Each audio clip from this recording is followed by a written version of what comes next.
आज तक रेडियो सुनता है सारा जहां।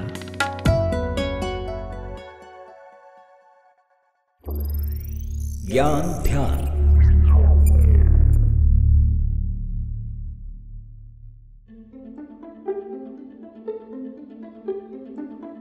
गुजरात की राजधानी गांधीनगर से हजारों किलोमीटर दूर दिंगुचा नाम का एक गांव है, जहां की गलियों से गुजरिए तो ज्यादातर घरों के दरवाजों पर आपको ताले लटके दिखते हैं।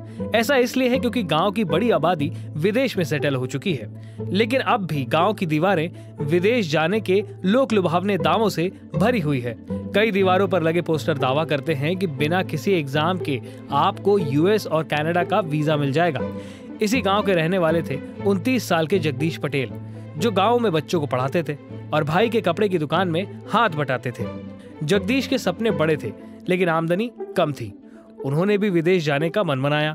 एक एजेंट ने उन्हें लालच दी कि अगर वो उसे 65 लाख दे दे तो उन्हें इलीगल तरीके से ही सही पर अमेरिका पहुंचा देगा और वो वहां बिना किसी कागज के आराम से रह सकेंगे। जगदीश ने उस पर भरोसा कर लिया। जनवरी 2022 में जगदीश ने अपने 2 बच्चों और पत्नी के साथ टोरंटो की फ्लाइट पकड़ी, जहां से उन्हें इलीगल तरीके से अमेरिका बॉर्डर पार करना था। लेकिन जगदीश के विदेश जाने के सपने की ये कहानी एक दुखद अंत पर तब खत्म हुई जब एक हफ्ते बाद ही जगदीश और उनकी फैमिली की लाश कनाडा पुलिस को मिली। जगदीश के परिवार को क्या हुआ था? इलीगल तरीके से विदेश जाने वालों को एजेंट्स किस तरह के झांसे देते हैं? एजेंट्स इलीगली विदेश में लोगों को सेटल करवाने के लिए क्या क्या तरीके अपनाते हैं?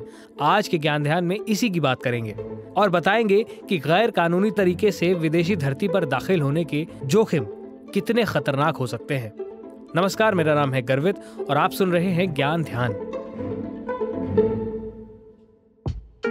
जगदीश के परिवार के बारे में अमेरिकी पुलिस का कहना है कि उनकी मौत बर्फीले मौसम में ठंड लगने से हुई।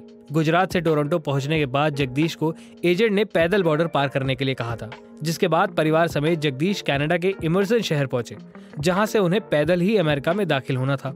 अपने सपने के आगे जगदीश और उनकी वाइफ ने न बर्फीली मुसीबत की परवाह की और न ही अमेरिकी वीजा नियमों की। फैमिली के साथ जगदीश पैदल कनाडा से अमेरिकी सीमा की तरफ बढ़ने लगे। उन दिनों अमेरिका कनाडा के उत्तरी भागों में भयंकर सर्दी पड़ती है और वहां टेम्परेचर -35 डिग्री सेल्सियस से भी नीचे गिर जाता है।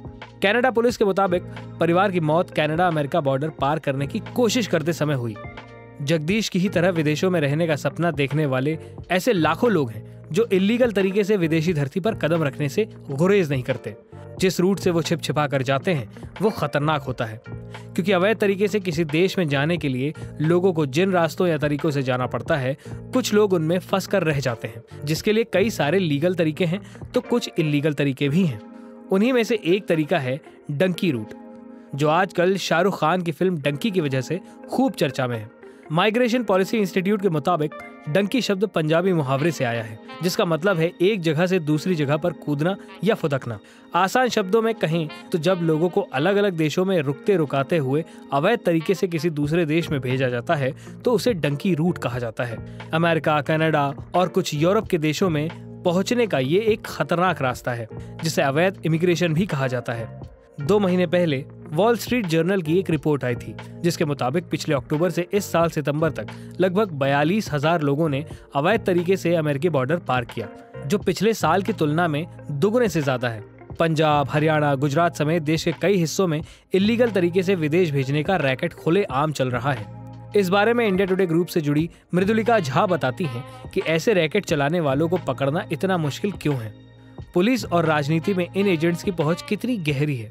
एजेंट्स का पकड़ा जाना बहुत मुश्किल है, क्योंकि ये एजेंट जो हैं ये कभी भी अपना चेहरा और नाम सार्वजनिक नहीं करते हैं। जैसे मैं स्टोरी के लिए गई तो मुझसे बात करते हुए काफ़ी हील हुज्जतें हुई, काफ़ी बार बात करनी पड़ी। उसके बाद शर्त थी कि हमारा चेहरा नहीं दिखाइएगा, हमारा नाम नहीं आइएगा, किसी भी तरह से हम आपसे ऑन रिकॉर्ड बातचीत नहीं कर रहे हैं। या अगर पुलिस में भी कभी हो सकता है स्थानीय स्तर पर वो पकड़ाए जाते हों तो किसी तरह से वो मामला ख़त्म कर देते होंगे वहीं के वहीं। उन्हें ट्रेस करना आसान नहीं है, क्योंकि ये सिर्फ भारत के अंदर एक एजेंट नहीं होता। हरियाणा के छोटे से गाँव से लेकर दिल्ली और दिल्ली से लेकर अमेरिका में जितने भी देश इलीगल तरीके से पार करते हुए पड़ेंगे, उन सब में कोई ना कोई एजेंट होता है जिसकी बहुत गहरी पैठ अपने यहाँ की राजनीति में और अपने यहाँ के सिविलियंस के बीच होती है। तो इस पर नकेल कसना मुझे नहीं लगता बहुत आसान है, या सरकार इस पे फिलहाल कुछ बहुत ज़्यादा सख्ती कर पा रही होगी। हर तरह की मुश्किलों को झेलने के बाद भी बहुत बड़ी तादाद में नौजवान इन रास्तों से होकर जाने को तैयार हो जाते हैं। भारत में बढ़ती बेरोजगारी इसकी एक वजह बताई जाती है। इसके अलावा एजेंट्स नौजवान लोगों को ऐसे खूबसूरत सपने दिखाते हैं कि एक बार बॉर्डर क्रॉस करने के बाद उनकी जिंदगी बदल जाएगी और वहाँ वो आराम से सेटल हो जाएंगे, लेकिन ऐसा होता नहीं है। और ऐसी ही एक कहानी मृदुलिका झा बताती हैं।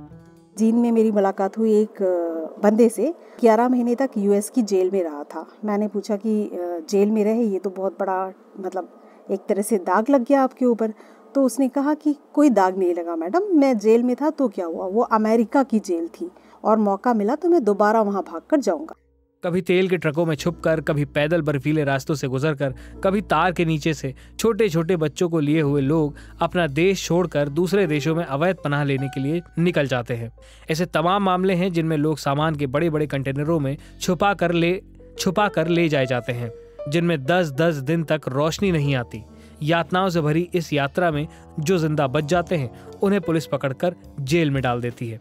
जेल में पहुंचे लोगों की पेशी मजिस्ट्रेट के सामने होती है, जहां उन्हें मजिस्ट्रेट को ये भरोसा दिलाना होता है कि भारत सरकार ने उनके साथ क्या गलत किया है।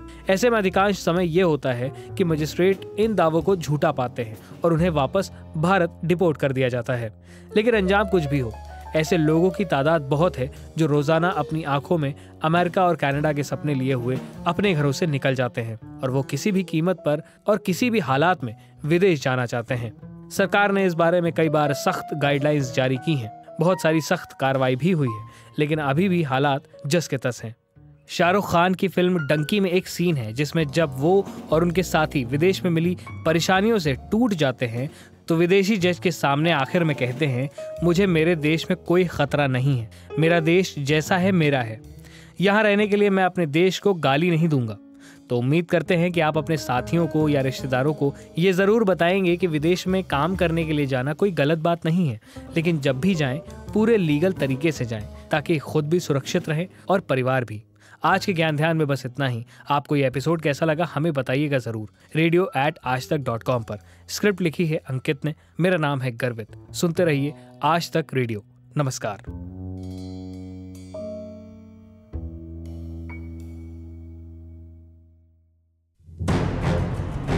युद्ध का आरंभ होना है, अन्याय के विरुद्ध न्याय की हुंकार उठेगी,